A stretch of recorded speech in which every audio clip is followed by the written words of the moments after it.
I'm sure that you're wondering how this narrative goes once the people of God are allowed to return to the land. And so what I'm going to do first is give you an overview, and hopefully that will help you understand what's going on better.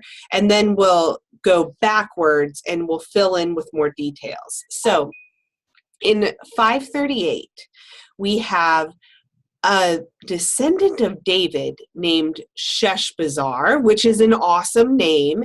He comes back to Canaan from Mesopotamia, and he begins to rebuild the temple. He gets as far as the foundations, and then he stops. Then, about 18 years later, there we go, we get Zerubbabel, another great name. The descendants of David have wonderful names because Zerubbabel is a descendant of David too. He comes back and he starts rebuilding the temple again. Zerubbabel is actually going to finish it. So we've got Sheshbazzar and we've got Zerubbabel, and both of them offer us some hope because they're both descendants of David, and maybe they will complete this task that David's descendants began. Remember, Solomon's the one that built the original temple, and so it only makes sense that David's descendants should rebuild the temple that's been destroyed. But Sheshbazzar leaves us on kind of shaky ground because he doesn't finish. And then finally, Zerubbabel does. And so we're kind of getting into this kind of space of maybe everything's going to be okay. Then we've got Ezra. And Ezra returns to the land. I'm going to put myself down here so that you can see. Ezra returns to the land in 458, which is quite a bit later. And he notices that people are not following the law of Moses the way that they're supposed to be. And he's like, oh no, what are you guys doing? And so he is going to establish Torah as the law of the land. So he's going to say, we have got to really follow the law of Moses. You guys haven't been doing it. You need to do this. Then, about 10 years later, Nehemiah is going to return, and he is going to build a wall around Jerusalem. And this functions in a couple of different ways, but it kind of goes towards that permanence that we've been talking about. If Jerusalem has a wall around it, then people can actually live there, which is great. So just for shorthand and things that I can't make myself good here. Okay. And things that you definitely want in your notes, you're going to want to have Zerubbabel down, that he returned and finished the temple. So Zerubbabel equals temple, Ezra equals law, and Nehemiah equals wall. Now, I want you to notice here, though, that Zerubbabel doesn't complete the temple. It says here until 516. I've got on the timeline 515. There's some debate about that, but I'm not going to try to trip you up on a test or anything. So the three things that you definitely want to be aware of are Zerubbabel, temple, Ezra, law, and Nehemiah, wall. And all three of these guys are working to reestablish the covenant after the people of God have come back into the land. All right, so I told you that what we were going to do was to kind of give you the broad picture of what happened and then fill in with details. So here are some details for you. Sheshbazzar, son of Jehoiachin, which is one of David's descendants, Sheshbazzar comes and he rebuilds the altar. And he gets the foundation laid of the second temple. And there's a mixed response to it. So after Sheshbazzar has, you can see here, he's completed the foundations of the temple. This is just a stock photo, but it does a good job of illustrating things. And he's completed the altar. And then in Ezra 3, 10 through 13, we have this odd scene when Sheshbazzar goes to dedicate the temple. And you'll remember from the Deuteronomistic history that when Solomon went to dedicate the temple, the cloud of Yahweh's presence descended upon the temple, and it was the sign that Yahweh was going to live there, and it was a splendid temple, and things were really wonderful, and it was exciting. It was a sign of Yahweh's presence and permanence.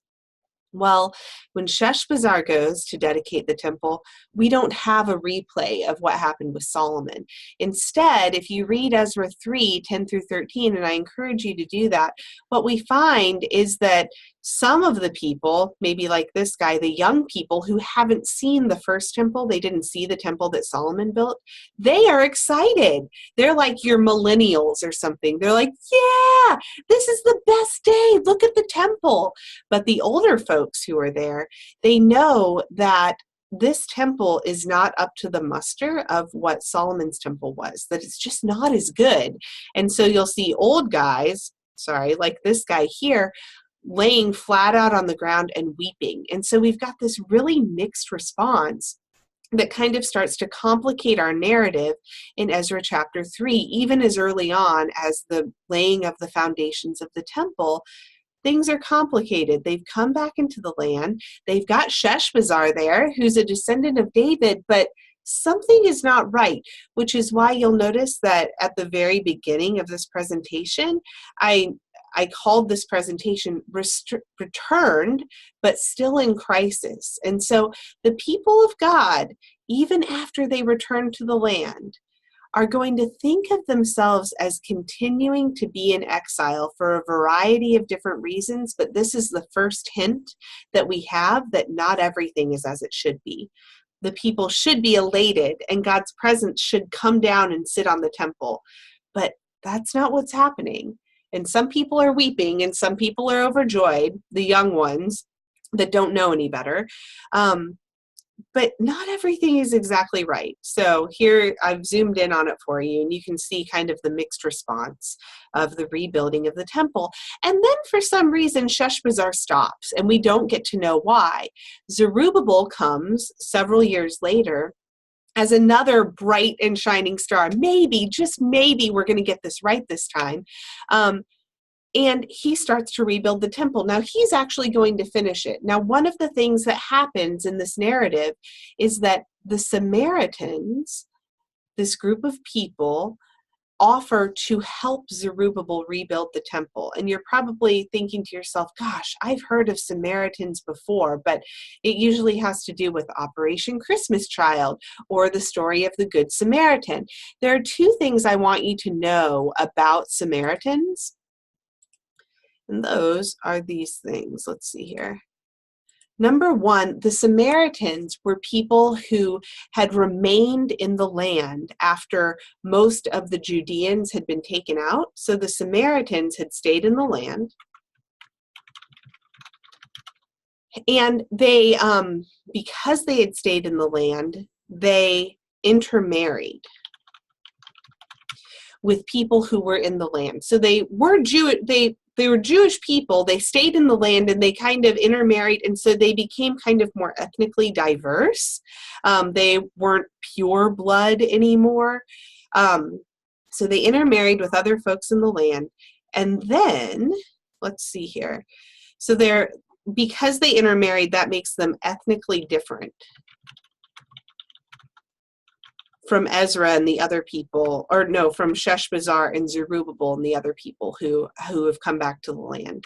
And this is one of the reasons that Zerubbabel doesn't want their help, because they're ethnically different and they've been worshiping at Mount Gerizim.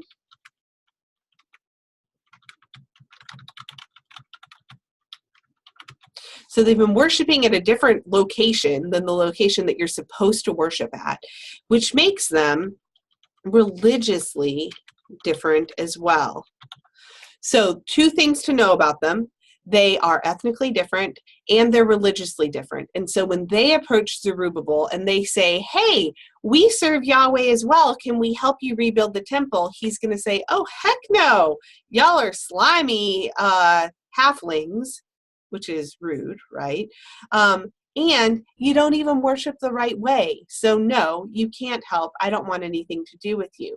This is going to create some bad blood between the Samaritans and the returned Jews. So you can kind of start to see the tensions that are going to lead to what we see in the New Testament with the the parable of the Good Samaritan, right? These people are ethnically different and they're religiously different, and we definitely don't want them helping us rebuild the temple because we want to maintain purity. So that just gives you a little glimpse at what's going on. In the end, Zerubbabel does complete the temple, which is exciting. And you would think that people would be like, yes, this is great, how wonderful, but things are still kind of on shaky ground. And I'm going to take you through some of the shakiness. No, don't do that. Really? All right, let's take a break here and I will reconvene with you about what happens after Zerubbabel finishes the temple.